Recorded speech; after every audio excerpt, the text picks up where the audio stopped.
I mean, that's something we could jump into because you actually, we talked and you actually watch NA.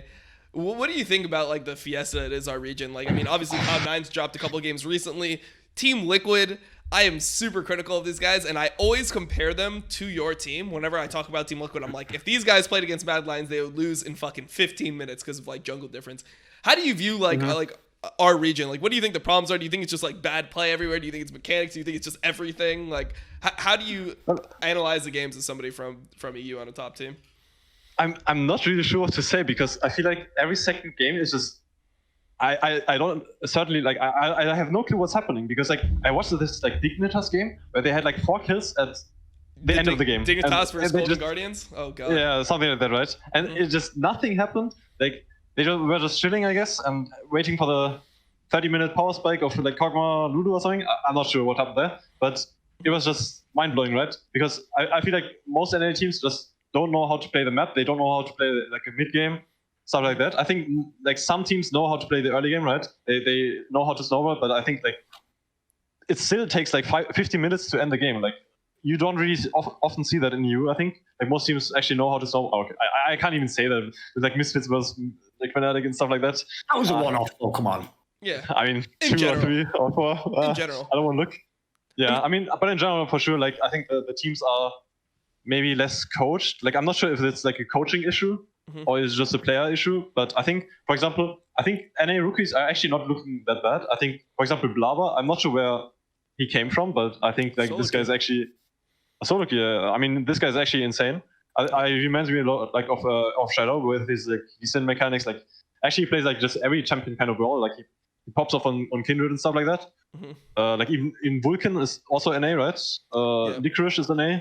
I think they have like actually a lot more talent than they think they do. And I think if they gave more rookies a shot, I think they would be a better region as well. But I would say that you can't just fit in rookies everywhere and expect it to work. I think you have to have like a coaching staff around it as well. And I think right now I just don't really see that happening. I think like most teams are actually just not that good macro-wise. So yeah. I think the problem that happens is you were talking about it a little bit earlier with how Mad Lions would coach you guys and you guys would have, you know, like kind of a plan for the week. Like this is what we're going to try to improve on. We need to improve, you know, the Herald swap or some concept like that, right? And then you'd hammer those out and then you'd understand the concept and move on.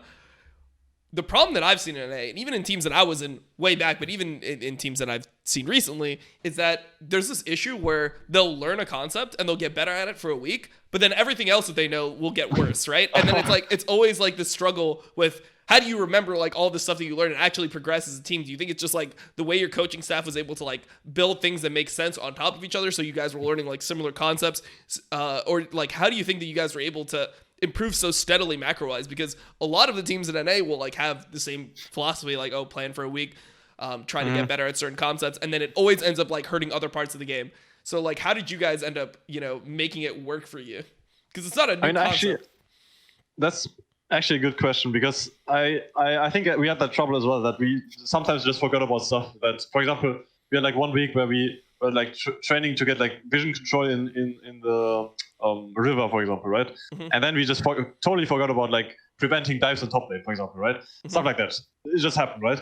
And I'm not really sure what like happened, but like at some point we just like maybe we designated like some people to, for example, I really stepped up, I think, in that way, that I just made it my routine, I guess, to always go through mid lane, for example, or like always try to get vision when I know the enemy jungle is on top side, for example, stuff like that, right? Like everyone just made their part of the, I don't know, like what they had to do, kind like of a responsibility, right? Yeah, exactly. Like for example, Orom calls a stack wave, and then he calls Shadow there, right? We didn't have that at the start, but like once, for example, Marix blamed us, or like once the coaches blamed us, then we would just like do it, right? Because we just knew what we had to do. So I think it's like mostly on the players to just like memorize it and like make it into their and that's something that came from you guys. Their habits, right? That came from you guys rather than the coaching staff. The like idea of like accountability or assigning the special like you know, those little, you know, snippets where it's like, okay, so my job is to, you know, like call out these types of things or like look for these types of things in game. Did you guys kind of just figure it out naturally, or did somebody have to go through and assign like? I mean, it's kind of natural, right? Because like vision control should be the support job. It's not really, or like support jungle's job, right? It's not really the AD carry's accountability. So it's of course like for us it was like kind of obvious what we had to do, work on, and like what each individual had to do. Of course, the coaches helped us. Like when I was like, what am I doing still wrong? Like I can ask my coaches that, and they can like find 2 or 3 things, right? And I just improve on it.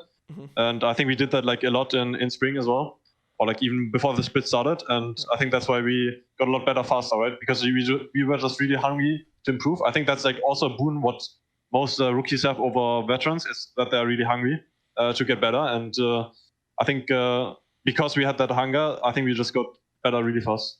Yeah. Or like more quickly than other teams, right? Yeah.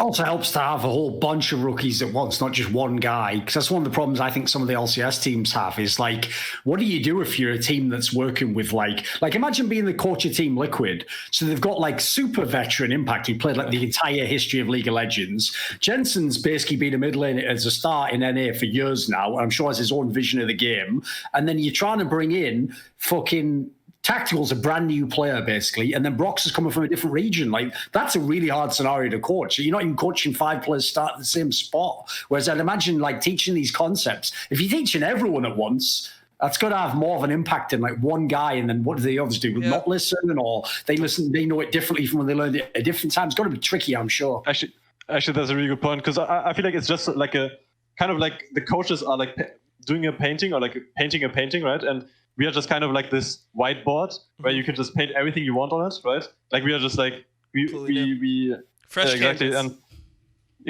and like most of the veterans, they already have like some colors on it and stuff like that, right? So they are like they're already tainted, right? Yeah. And you can't really change a player like 180, right? Like there's no way a double lift is gonna like change his ways, or like of course there is a way, right? But it's just less likely. Yeah. Exactly, and it's also not as likely that they will like pick up new strategies or like be as hungry and stuff like that, right? I mean, of course it depends on the player. There are like exceptions, right? But overall, I think I've seen that from like most veterans and rookie comparisons, right? That the rookies are always like more willing to change, more willing to adapt to like new play styles, new meta, stuff like that, right? So yeah. And also, I think that part of it is the fact that our teams, like there's more teams in Europe that are willing to go with like completely new rosters, essentially. They'll keep like maybe 1 or 2 players from the old roster. But when you look at, NA teams, it's normally just changing like 1 piece or like maybe 2 pieces. But you still have like a really like solid foundation of what the team was. So the identities of the teams don't change that much from split to split, because, you already have like the way they kind of view it as, okay, we have this working for us, and we just need to fix like X problems. So they plug in 2 new players, and it's like, oh, well, our team is too passive. Like, let's try to add some aggression. Or they add in 2 aggressive players, but it doesn't necessarily mean that the team is suddenly going to function better, because, the game isn't just 1-to-1 like that. You can't just plug any player in that's supposed to have a strength over another player and assume that that's going to like directly impact how the team functions. Yeah, exactly. So, I mean, that's like the thing with the Orom Alfari discussion as well. Like, I don't think we would like be like as strong with Alfari. Like, I mean, I'm not sure like if it would change, or like I'm not sure, like, right? But I think like from the start, I think we would be stronger than with Orom, just because like he like helped us out a lot. Like he's just like a really strong weak side player, and like we are trying to implement like more strategies with him as well now, and it's working out. So yeah, I think that's like good idea. I mean, not idea, but sentiment.